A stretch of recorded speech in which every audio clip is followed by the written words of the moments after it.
What's going on, guys? Tower number 9 here, and today I'm bringing you another installment in my Force 5 series where I'm playing at least 5 games with each of the new leaders from Twilight of the Republic and reporting back, and today we're going to be discussing Count Dooku.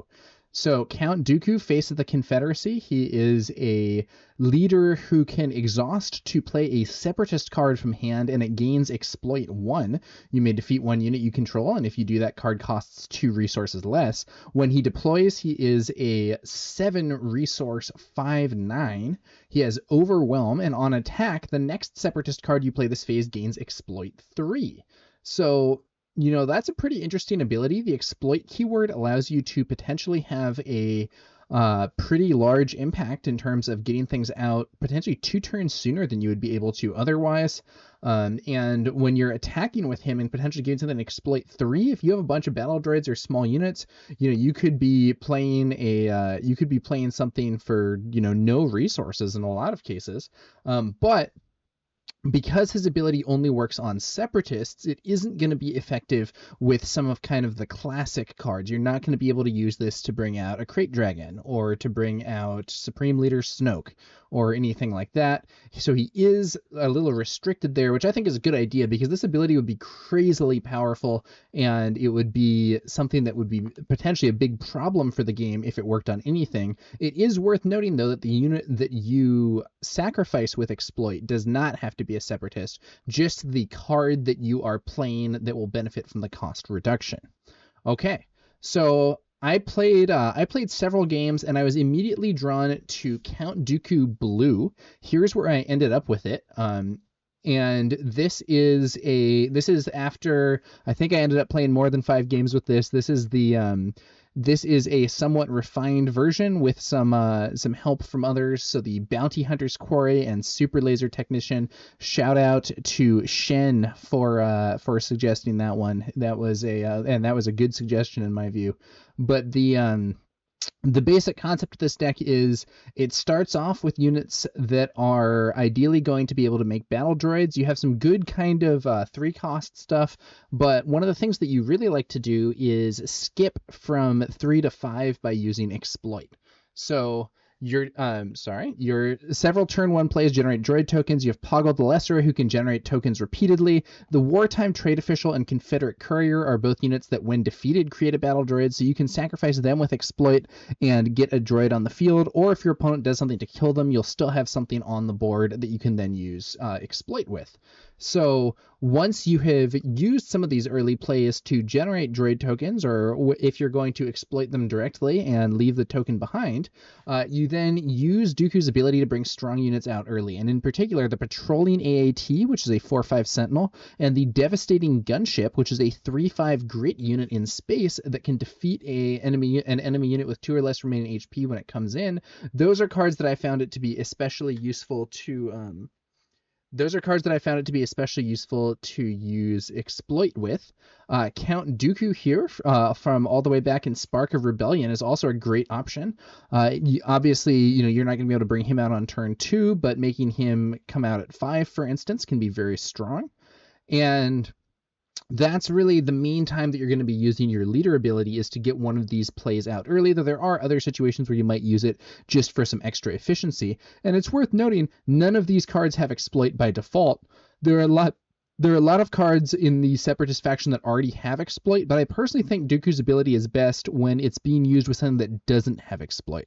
Like, yes, you can use it to add to the exploit number of a unit that already has exploit, but I think going from 0 to 1 is going to be a lot more valuable in this situation than going from, say, 2 to 3. That's just my impression. I could be wrong, but that's how I find his ability to be most impactful.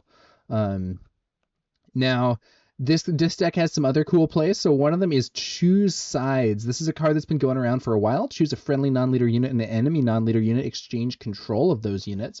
And Choose Sides was already kind of a major threat, and it is so good when you are swapping a humble 1/1 battle droid for your opponent's, powerhouse endgame unit.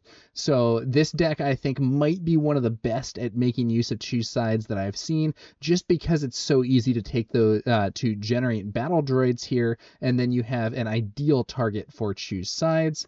There are also plenty of ambush effects that are just, pretty efficient. This droid commando here on the left is a sick card. While you control another Separatist unit, this unit gains ambush, and it's a 3-cost 4/3. All your opening plays in this deck are Separatists, so if your opening play doesn't die immediately, or even if it does die immediately but it leaves a droid behind, you can then ambush the opponent with the droid commando, which will kill a lot of turn 1 ground plays while remaining on the field itself. The subjugating starfighter here is a good answer to units like Red 3, Green Squadron A-Wing, Lurking TIE Phantom. It can ambush in, take those out, and if you had the initiative while you do it, you get a battle droid as well. And against mini space targets, it will defeat that unit while remaining on the field. It is a bit expensive at 4. You're probably not going to want to play this that often if it's not getting a good ambush kill, but in a pinch you could play it, get that battle droid, and maybe use it later. And then on the right we have good old Darth Vader, one of the strongest cards from the Spark of Rebellion set. Really classic powerful card, and it's very powerful here too. I had a game earlier today where I played Darth Vader, or I'm sorry, I think it was technically yesterday at this point. I played Darth Vader and used his ability to bring out a droid commando. And the droid commando took out one threat, and Darth Vader took out another one. It was a really strong combination, if I recall correctly. Maybe that was today. I don't entirely know. But one thing I want to point out is that this is not a hard control deck. I actually think of this as being more of like a heavy mid-range deck than of actually being a control deck. It has a relatively small amount of removal. It doesn't have board resets. It doesn't have vigilance for the hard control mill end game. It doesn't have the huge win condition cards, no Snoke, no Avenger, no Crate Dragon. This is more about making efficient plays and gaining an advantage on the board than it is about executing a huge end game. There is a Rival's Fall on the sideboard if needed, and it might be interesting to test a deck like this where you have the Dooku efficiency plays early and then you phase into something like Avenger, even though you can't actually play that with Dooku's ability since it's not a Separatist. But that wasn't the focus for what I was doing. I was leaning more into set 3 cards and having a more Separatist focused build, and I think it ended up being a lot more mid-rangey than some of the control oriented type decks.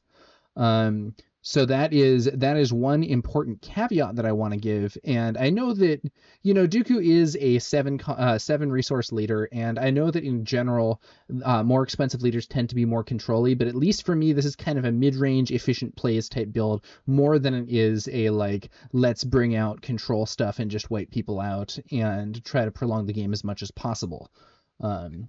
And you do end up playing the control role in some matchups, but this isn't a dedicated control deck per se. That's just a note in terms of the play style for how I at least am playing Dooku. Some other people might end up running it differently, but that's just my approach. One thing that I really wanted to test out, and I had part of this package in the deck earlier, but I didn't end up going all the way with it, and I think that I think there may be ways to run it more efficiently, would be I'm interested in having at least the option of playing a swarmier tactic with a lot of battle droids and things that buff them. So Kraken, Kalani, Clone Commander, Cody are all things that can buff up your droids. And I was thinking of that as a potential alternate tactic to use against control decks, by kind of overwhelming them with multiple small units.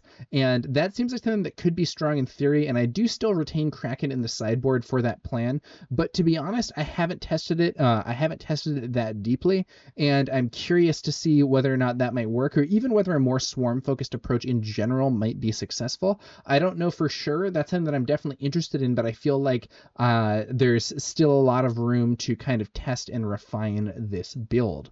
So that's something that I want to give as kind of a caveat and as a potential room to grow or thing to test further. I know there's also some promising stuff that you can do in other aspects. The green-blue combination is not the only one, but I like the green-blue combination in large part because you get to run both of those early units where when defeated you get a battle droid, and I think it has some of the best targets in terms of things that you would want to bring out with exploit. That gunship from blue is really good.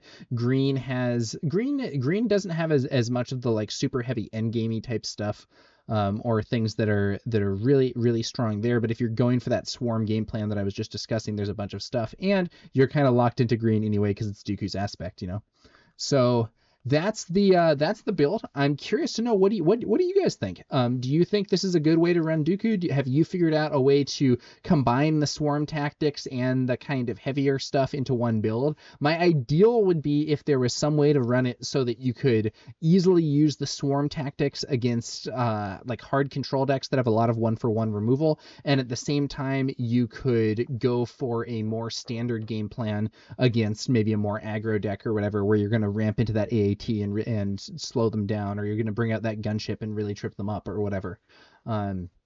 But yeah, I think there's probably still a fair amount of refinement to be done. One last note that I want to add is that waylay is not your friend. If you exploit out a powerful unit and it gets waylaid, which did happen to me a few times in testing, that is not where you want to be, and it's unfortunate, but maybe that only happened to me once. I don't know. But Waylay is not your friend with this. Watch out for Waylay. And that actually might be grounds for kind of transitioning into the swarm tactics for those sorts of matchups as well.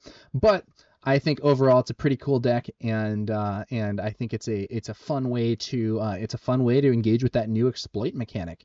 I'm not totally done with exploit and stuff like this. I want to test out some exploit synergies and so on with some of the other Separatist leaders that we're going to get to later in this series. I believe next up we're probably going to be doing Ahsoka, because that was heavily requested by the commenters across some of the other videos. But do feel free to let me know if there's a particular leader that you want to be next in the Force 5 series. That's going to do it for this one, guys. And this is Tower number 9 signing off, and see you in the next one.